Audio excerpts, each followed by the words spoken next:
Hello and welcome to Lecture 4 of Ancient and Medieval Worlds. This lecture is largely concentrating on the magnificent Persian Empire under its first iteration with the Achaemenid dynasty.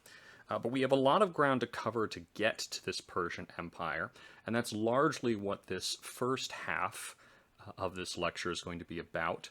The prior early Iron Age empires of Neo-Assyria and Neo-Babylon, and how the Persian Empire came to dominate almost the entire region that we've looked at so far, plus incorporating into it the Iranian plateau, a new region for us to look at. Part 2 will deal more with how the Persian Empire was set up after its initial conquest and some cultural elements of what this Persian Empire was all about. But getting into the issues here, we've looked at the late Bronze Age collapse from a variety of angles now, in Egypt, in Mesopotamia, in Greece, in Turkey, what was at the time often referred to as Anatolia or Asia Minor by the Greeks, and in the Levant.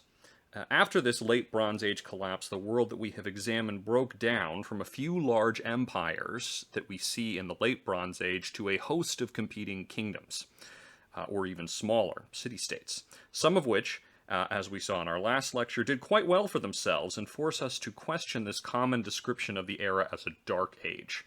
Particularly in the Levant, a series of kingdoms and city-states saw their most productive time ever, especially the Phoenicians, as we discussed, who sent out colonies in this era across the Mediterranean, but also other groups like the Aramaeans, and most famously the Hebrew peoples who became the Jews, as we will discuss in a later lecture. But starting in the 900s BCE, so about 300 years after the collapse had started, the Iron Age saw a resurgence of great empires, and this time at an even faster rate of rising and falling than before the late Bronze Age collapse. Most of these empires drew on the cultural traditions of the earlier empires, and you often see that they have the word Neo attached to their names as a prefix to distinguish them from their Bronze Age counterparts. The main difference is in Egypt, where the New Kingdom, confusingly, was before the late Bronze Age collapse. But as we'll see, Egypt is not a major protagonist in the stories of this rise and fall of empires, but rather tends to be the conquered rather than a conqueror. That's a key difference in the early Iron Age from what we saw earlier in the Bronze Age. Now, the earliest of these, and most important of these neo-empires, was that of Neo-Assyria, the new Assyrian Empire. Now, Assyria had been a player in late Bronze Age politics, but not a dominant one. It ruled an area on the upper Tigris River, but while it managed to conquer parts of Syria in the northern part of the Levant, back in the Bronze Age, it hadn't ever reached the sea, nor had it ever controlled southern Mesopotamia. During the collapse, Assyria shrank back down to just its heartland. But starting in 911 BCE, Assyria became a war machine on a level unparalleled thus far in human history. They created the first permanent standing professional army and went to war every year, conquering most of Mesopotamia, the petty Neo-Hittite states in southwestern Anatolia, and most of Syria. Eventually, they would conquer the entire Fertile Crescent, uniting for the first time Egypt, Mesopotamia, and the Levant together into an empire far larger than anything seen before. But the Assyrians were also famously brutal in this process. Their kings did not portray themselves as protectors of the people as earlier Mesopotamian kings had, but as powerful conquerors who trampled their foes and subdued rebellions. They terrified their enemies and deployed an old tactic on a new scale, forcing defeated enemies and especially rebellious subjects to leave their homelands and settle elsewhere in the empire. The most famous example of this, as we shall see in a later lecture, was when Assyria destroyed the kingdom of Israel and deported its people, who effectively ceased to exist as an ethnic identity, leaving only tiny Judea behind. Although Assyria was a terrifying foe, they did provide stability to the millions who submitted to their rule, and produced fantastic works of art, often glorifying their own fearsome military achievements. One of the most famous kings of Neo-Assyria, Ashurbanipal, the last truly powerful Assyrian ruler who reigned from 668 to 631 BCE, was not just a great warrior, but a patron of arts and sciences. The lion hunt friezes on his palace are still a marvel of Mesopotamian art, famously on display at the British Museum and in several other locations today, and it was his massive library of tens of thousands of cuneiform texts on clay tablets that led to the first discovery of the Epic of Gilgamesh by modern archaeologists. But all of those brutal conquests had consequences. Assyria only conquered Egypt just before the reign of Ashurbanipal, in the last century of its existence. Even before that, Assyrian kings had trouble controlling such a massive territory. They invented a system like the Pony Express to relay messages, and deliberately divided administration into small provinces so that no one governor would have enough power to challenge central authority. But it seems from our records that continuous conquest was more expensive than it was worth, and the costs of running the empire were very high. It didn't help that Assyria suffered through a civil war between royal heirs nearly every time that a king died. Subject peoples like Egypt, Israel, or Babylon that had once been major powers in their own right took these opportunities to try and break free, leading to brutal reprisals where Assyria would devastate their cities and deport portions of their population in retaliation, leading to further resentment. Eventually, internal weakness combined with the right combination of external enemies. The Babylonians finally succeeded after multiple failed rebellions, thanks to an alliance with an outside group of peoples from the Iranian plateau to the northeast of Mesopotamia, a group called the Medes, who we shall return to in a moment, and brought down the Assyrian Empire as it collapsed into civil wars between competing heirs to the throne. Though Egypt successfully broke free at the same time and became briefly independent for the last time in antiquity. So the Neo-Babylonian Empire never included Egypt, as the Neo-Assyrian Empire briefly had.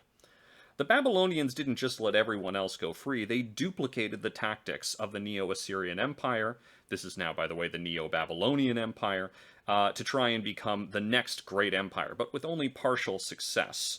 Babylon couldn't hold on to Egypt, as I said, but it did finish the conquest of the Levant, famously destroying the last Hebrew kingdom, Judea, and deporting much of its population to Babylon to try and force them to assimilate culturally. As we shall see later, this did not succeed, but the 70 years of exile in Babylon had a profound influence on what became the Jewish people. The brief Neo-Babylonian Empire had impressive accomplishments, but it only lasted from 609 to 539 BCE before it, too, was conquered, this time by a new people on the scene, the Persians, who built an empire and civilization that would prove far more powerful and enduring than even the Assyrians. Now, there's a problem with approaching the Persian Empire of the Achaemenid dynasty, and that is our modern impression of the Persians, sort of the 300 versus Cyrus, the first advocate of human rights. Greek sources were most of what we had for a very long time to understand this first Persian Empire. But for the Greeks, as we shall see in a few lectures, the Persians were the bad guys, feared and envied for reasons we'll talk about. For modern Iranians, which is not exactly the same thing, or as much as modern Italians are ancient Romans, this first Persian Empire is sometimes over-glorified. For instance, the Shah of Iran, who was overthrown in the Iranian Revolution in 1979, had a giant 2500th anniversary of Persia that apparently cost tens of millions of dollars, this massive party in the ruins of the old Persian capital. For yet another perspective, the Hebrew Tanakh, that is the Hebrew Bible, gives a very different impression than the Greek sources, and it is very supportive of the Persians because they freed the Jews from exile in Babylon and helped them rebuild, as we will discuss more later. Persian kings are even referred to as Messiah, that is, God's anointed, a term later used for Jesus in the New Testament by Christians. But we do now have records from the Achaemenid ancient Persians themselves, thousands of documents on clay tablets written in cuneiform script, but in many languages, and indeed from across the enormous Persian Empire. Now these allow us to better find the real Persians between the extremes, but these older stereotypes, particularly from ancient Greece, persist, and we have to keep them in mind. This is sort of the origin of the myth of the clash of civilizations. Now, the Persians created an empire on the opposite model of the hated Assyrians and Babylonians. While the Persians could be violent and brutal when they needed to be, more often they relied on other cultures to help with their imperial ambitions. While we have seen cultures work together before this point, the Persians refined cultural toleration in a way that was key to their success as an empire, and they were very successful, lasting for almost 250 years. Which is a really long time for an empire to last. The Persians had begun as nomads, speaking an Indo-European language, that is, related to modern English, Latin, Greek, German, French, Russian, Hindi. It's a big language family. Of course, we've already seen one of these, or several of these languages, such as that Hittite language we looked at a couple of lectures ago. And the Persians, though, are a different group speaking related dialects. They had migrated into the vast plateau of what is now called Iran. This is a large area to the northeast of Mesopotamia, separated from it by mountains with high uplands, some of which are very rainy, some of which are deserts, but which have a continuous connection into Central Asia. They probably did this around 800 BCE, but the Persians did not immediately become city dwellers when they did this migration. The Persians were allied with another group in this mountainous region called the Medes, who were closer to Mesopotamia and more involved in its politics, and apparently spoke a related language to the Persians. So, for instance, we saw just a few minutes ago how the Medes had helped the Neo-Babylonian Empire defeat the Neo-Assyrian Empire. The Medes used to be credited with a brief empire of their own in Greek sources, and even into the modern era we believe this, but modern archaeology has cast doubt on the idea that the Medes were ever organized enough to be really called an empire on their own.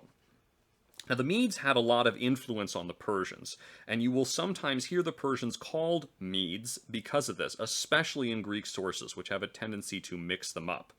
The Persians, for their part, acknowledged their debt to the Medes, which likely included much of Persian religion that we'll talk about in the second part of this lecture. So the Persians already had a coalition with one other group, these Medes, but they also conquered a local group of organized city dwellers in southwestern Iran near to the old Sumeria region in Iraq, who called themselves the Elamites. The Elamites had been around for a while. They had copied the peoples of Mesopotamia in developing urban civilization as far back as the 3rd millennium BCE. The Persians continued to borrow from the Elamites, including using the Elamite language for writing. That is not just cuneiform, the writing system, but they would actually often write documents in cuneiform in the Elamite language. And they made the most important Elamite city Susa into one of the Persian capitals. So right from the start, the Persians were not just conquerors, but borrowers and unifiers of different groups of people together, a practice that they continued throughout their empire. They never brutalized the Medes or the Elamites or forced them to just become more Persians, but instead borrowed cultural practices from each and utilized their respective strengths. Now, the first great king of Persia was Cyrus the Great. It was Cyrus who conquered the Medes, but carefully represented himself as an heir to the previous Median kings, and along with his son went on to conquer most of the world that we have been talking about from 559 to 530 BCE. After conquering the Medes, Cyrus went west into Anatolia and conquered the Lydian kingdom. This was one of the successors to the old Hittite Empire, but true to Persian form, he kept the defeated Lydian king as an advisor in his court, not using his head as a decoration, as the Assyrian kings had been fond of doing to the kings that they had captured.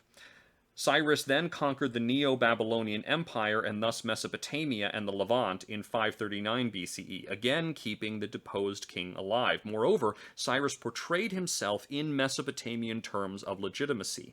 The famous Cyrus cylinder, a cuneiform tablet with Cyrus's proclamation of his victory over Babylon, is written in the time-honored style of the Babylonians, evolved from millennia of Mesopotamian practices going all the way back to the Sumerians.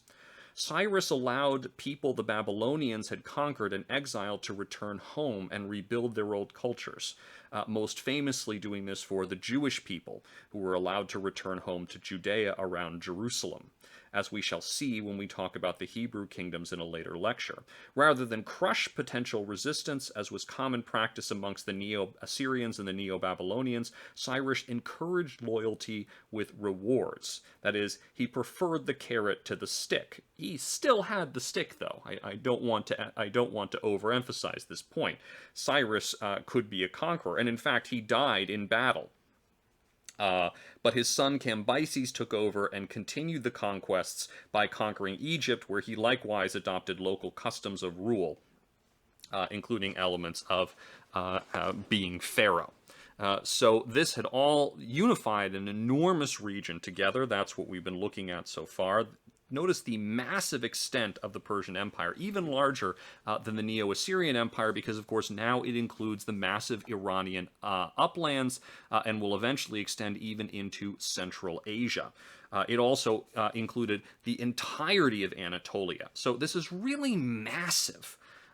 By any standards. Actually, this is one of the largest empires in world history, and it was truly unparalleled before Cyrus the Great accomplished this. It was definitely building on the Neo-Assyrian and Neo-Babylonian empires, but on a completely new scale to human history.